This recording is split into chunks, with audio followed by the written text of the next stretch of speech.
एक चौराहे पर एक हट्टा हट्टा नौजवान भीख मांग रहा था। तो जैसे हमारे सर बैठे हुए समाज से भी समझा सकते भीख मांगना अच्छी बात नहीं, सर मैंने ऐसे समझाया उसको। मैंने कहा हट्टे खट्टे हो, नौजवान हो, भीख मांगने का काम कर रहे हो, ये काम करते तो तुम्हें भारतीय होने में शर्म आनी चाहिए। वो बोला मैं भारतीय हूं ही नहीं। मैंने कहा फिर? बोला मैं तो पाकिस्तानी हूं। हंसने वाली बात अगली आएगी, भाई साहब आप गलत समय पे हंस दिए। बोला मैं तो पाकिस्तानी हूं। मैंने कहा पाकिस्तानी है तो या भारत में क्यों भीख मांग रहा है? वो पाकिस्तान में जाके मांग। बोले वहां किससे मांगू? वहां तो सब मांग रहे हैं। मैंने कहा यार मुझे तुम्हारे प्रधानमंत्री है वहां के, वो तो बड़ी बड़ी बातें करते, ऐसा कर दूंगा, वैसा कर दूंगा, ये कर दूंगा, वो कर दूंगा, उनसे जाके मांग। उसका जो जवाब, अगर आपकी मस्ती आ जाए तो जरा इन तालियों को 2 गुना और ठहाकों को 4 गुना करना। बोले वहां किससे मांगू? वहां तो सब मांग रहे हैं। मैंने कहा जो तुम्हारे प्रधानमंत्री शहबाज शरीफ, वो तो बड़ी बड़ी बातें करते, ऐसा कर दूंगा, वैसा कर दूंगा, ये कर दूंगा, वो कर दूंगा, उनसे जाके मांग। वो बोला मैं पाकिस्तान का प्रधानमंत्री शहबाज शरीफ ही हूं।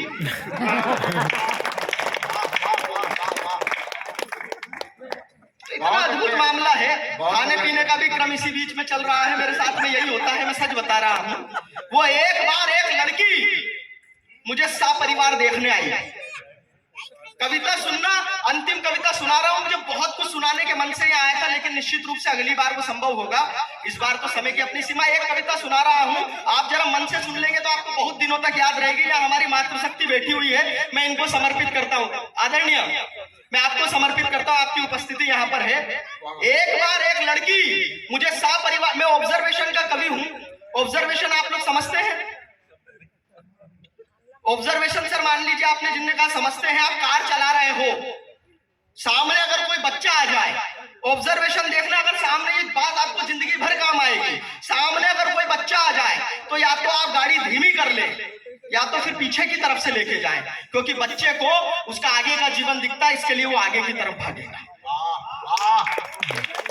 और बड़ा ऑब्जर्वेशन देता हूं, तालियां और बढ़ाना। सेम सिचुएशन है, आप गाड़ी चला रहे हो और कोई बुजुर्ग सामने आ जाए तो या तो आप गाड़ी धीमी कर ले या तो फिर आगे की तरफ से लेके जाए, क्योंकि बुजुर्ग ने उसके पूरा जीवन जिया होता है, इसलिए वो पीछे की तरफ भागेगा।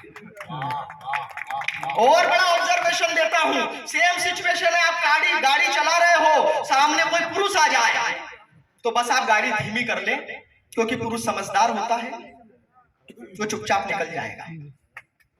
सेम सिचुएशन है, आप गाड़ी चला रहे हो और सामने कोई महिला आ जाए तो आप चुपचाप गाड़ी बंद कर दें, क्योंकि इनका कोई भरोसा नहीं।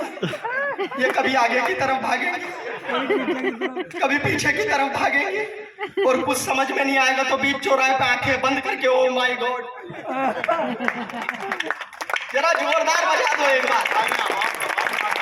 ऑब्जर्वेशन देखना, चित्र खींच रहा हूं मैं। एक बार एक लड़की मुझे सपरिवार देखने आई।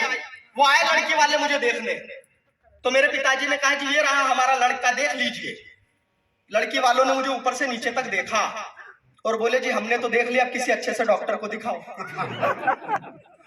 और इसीलिए मुझे यहाँ भेज दिया नेहरू चिकित्सालय। वो मेरे पिताजी ने मुझे पहले ही समझा दिया, बोले बेटा देखो अपन बनिया है, बड़ा चढ़ा करके बताओ, बड़ा चढ़ा करके बताओ। मैंने कहा पापा समझ गया। बोले नहीं, बड़ा चढ़ा करके बताना, जैसे तू ये मत बताना कि तू 10वीं फेल है, ये बताना तूने MBA किया है।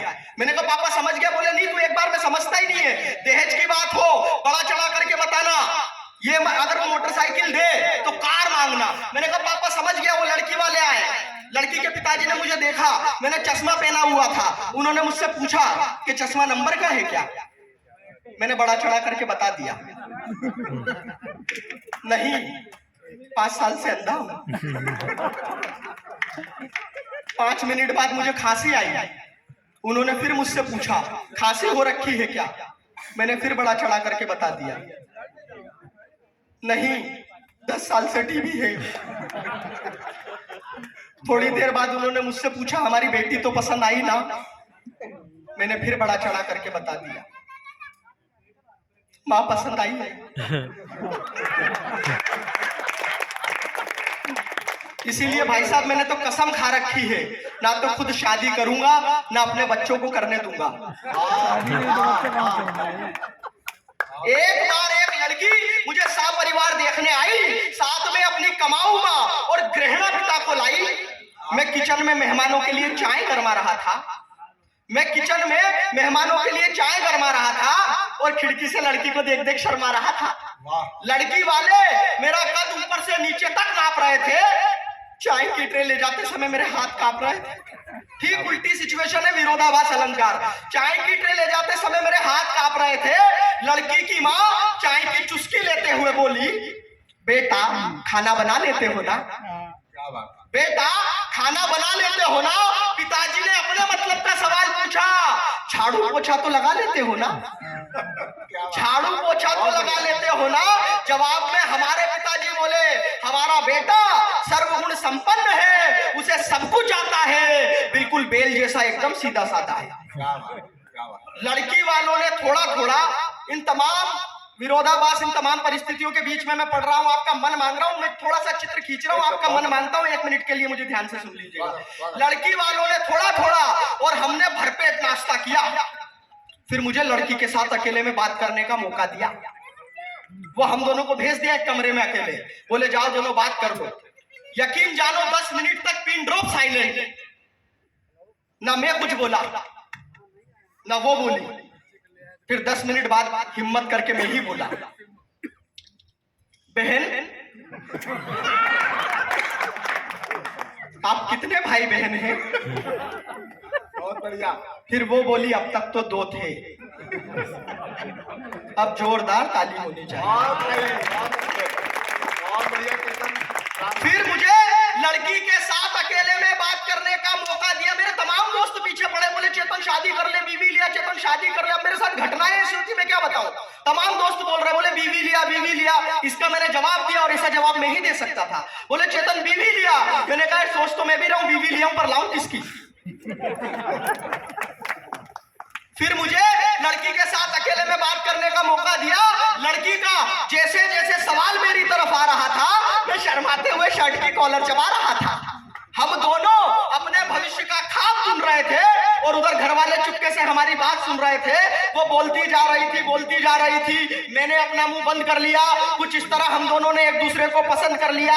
फिर बाहर ये सूचना ब्रेकिंग न्यूज की तरह ले आए, जिसे सुनते ही हम दोनों के घर वाले मुस्काए। छठ मंगनी पट ब्याह की बात आई तो लड़की की माँ ने थोड़ा रुको की आवाज लगाई, बोली हमारी बेटी सरकारी अफसर है, लाख रुपया महीना कमाती है, ऊपर से ऊपर की कमाई भी आती है। अब आप लोग बताइए ये रिश्ता कैसे निभाएंगे? हमारी बेटी बहुत कीमती है, कितना दहेज दे पाएंगे? आप लोगों की तालियां थोड़ी सी कमजोर है साहब। कहीं अंजुम रहबर जी ने कहा कि अपने जख्मों को भी आईना बनाया। हमने आपको हंसते हंसाते आपके चेहरे की इस मुस्कान को ठहाके में बदलने का मैंने काम किया, लेकिन इस देश की विसंगति को अगर आपके बीच में कविता के माध्यम से रख दूं तो आपका बड़ा मन मानता हूं। उन्होंने कहा कि अपने जख्मों को भी आईना बनाया हमने, आपको हंसता हुआ चेहरा दिखाने के लिए। इतना आसान नहीं होता खुद का तमाशा करना, कलेजा चाहिए जमाने को हंसाने के लिए। तब अगर हंसते हंसाते कोई अच्छी बात हो जाए तो भरपूर आशीर्वाद देना मुझे। हमें तो चाहिए बड़ा सा बंगला, लग्जरी कार, मंजूर हो तो हाँ करूं, वरना सब बात बेकार। मेरे गरीब पिता बेबस और लाचार, कहां से दे पाते बंगला और कार। लड़की वालों के सामने हाथ जोड़कर बोले, हम दहेज नहीं दे पाएंगे, इस दहेज की आग में अपने बेटे को नहीं जलाएंगे। अपमान के इस घूट से मेरा हृदय तक रो रहा था, मैं सर से लेकर पांव तक पसीने पसीने हो रहा था। तभी मेरी नींद टूटी। कुछ लोगों का ठहाका फूटा, लेकिन अगली बात अगर इस ठहाके को संवेदना में बदल दूं तो फिर एक भी हाथ खामोश ना रहे। तभी मेरी नींद टूटी तो खुद को बिस्तर पर पाया। इस भयानक सपने ने मुझे सारी सारी सारी रात जगाया। आज मेरा मन दहेज के दानव का दिया हर दर्द मानता है। बेटी के बाप पर क्या बीतती है बस उसका दिल जानता है।